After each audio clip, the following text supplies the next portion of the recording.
Hello, this is Breakfast with John Kay and Sally Nugent. At 8:35 on Wednesday. Thank you for joining us. And if you're a homeowner or if you're maybe looking to buy a house in the coming months, there may finally be some good news for you, because the International Monetary Fund is predicting that borrowing costs should be coming down to where they were before the pandemic. Well, in just a moment, we will have a mortgages expert to answer some of your questions.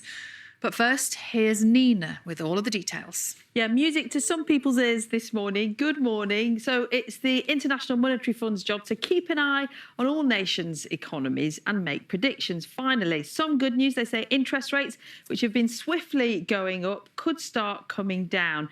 A reminder of where we are then. Interest rates are at 4.25%. That's the highest they've been since 2008, and they've been going up in an attempt to bring that down. Inflation, the rate at which prices are rising. The theory is if borrowing costs more, we will spend less, reducing that upwards pressure on prices. But if you're a borrower and you've got a mortgage, you've probably got used to interest rates being close to zero for more than 10 years. You will be feeling that hike. Now, if you were remortgaging back in October when that mini budget sparked panic, you might have been looking at a 2-year fixed mortgage offer of around 6%. Ouch. Now, that has come down significantly in the time since. Some providers are currently offering a 5-year fixed deal at a rate of under 4%. That's much more appealing. But now the IMF is saying that this peak in interest rates could only be temporary, that once inflation, which is largely linked to energy prices coming down, so too will interest rates. So good news that they've said what they think will happen. Less helpful is that they haven't said when. Where does that leave us then if we have mortgages? We're joined now by mortgage advisor Sally Mitchell. Lovely to see you. We've had so many questions from the audience this morning, many from first-time buyers. This came in from a 19-year-old on WhatsApp saying, I've been approved to get on the property ladder. I'm looking to buy my first property. Would you advise I hold on and wait a bit longer? Oh, it's so difficult. First thing I'd say is that there's never a perfect time to buy your first home. And instead of perhaps trying to beat the market, it's got to be such a personal decision. If you're ready to move, if it's your hope, your dream, your plan for the future, then yes, go for it. Things are much, much better than they were a few months ago. And the predictions are that they are going to start coming down a little bit more in the next 6 months. So I think it's a good time. Take the plunge then. Take the plunge. Yeah, OK. This is about remortgaging. This is from Hugh, who's a coach driver. It could also be from Nina, who's a business presenter, because he locked himself into a 5-year fixed deal last month at 4.1%. Now he's not so sure it was the right thing to do. Yeah, I saw a lot of people panicking and just grabbing the first rate that was offered to them. And there was a lot of talk of, things are going to get worse. There was a little bit of scaremongering that this was the best it was going to get.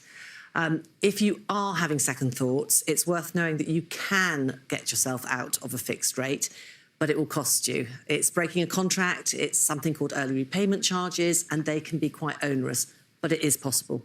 So what you're having to do at that point then is quantify what your buyout fee would be and compare that to how much you would save if you went onto a different sort of mortgage. Right. That's tricky, isn't it? It is. And a couple of years ago, certainly we were doing that. People were stuck on higher rates.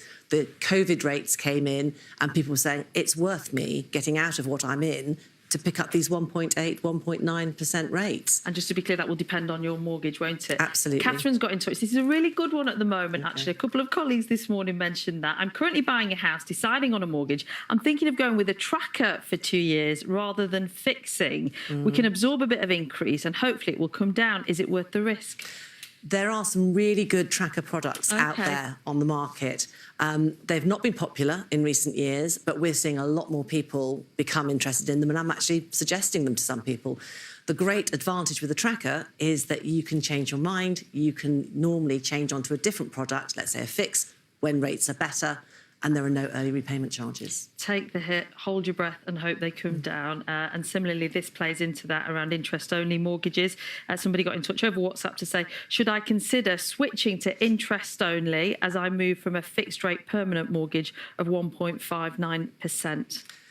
Again, the whole market has sort of switched on its head. We would never normally suggest an interest-only mortgage Yeah. because it's inherently more risky. Yeah. You end up having to pay back the entire capital outlay at the end of the term. But when things are like this in the market, with some people and in some situations, it is a good short stop option. I wouldn't suggest staying on it forever, but maybe 2-3 years, it could ride out this weird period that we're in and put you in a better position to renegotiate. And one really important factor is there are more products coming back onto the market, and that's So set many to more. widen, isn't it? So many more. Thank you very completely much. different. Yeah. Some solid answers there. Just to say, we said earlier, the IMF also pointed to an ageing population playing a part in bringing down inflation and subsequently interest rates. One analyst said there's less heading to Glastonbury and nights on the town, more sitting at home and watching Antiques Roadshow. Now, that's annoyed a couple of viewers, John and Sally. Emma got in touch to say, I hit 60 this year. My husband's 75. We will be hitting Glastonbury. We enjoy regular evenings out. Stop being ageist. And Kieran got in touch to say, I might be an old codger, but I'm still hitting the festival. So they're still splashing that cash. But it's quite interesting, isn't it? John Kay. Because it might be younger people who are struggling with the mortgages more than older people who've maybe paid off or Yeah, got and as close to the Sally end. was saying, Yeah. lots of young people waiting for the perfect time to buy. There is no perfect time. If you want to buy a house, get it done if you can afford it.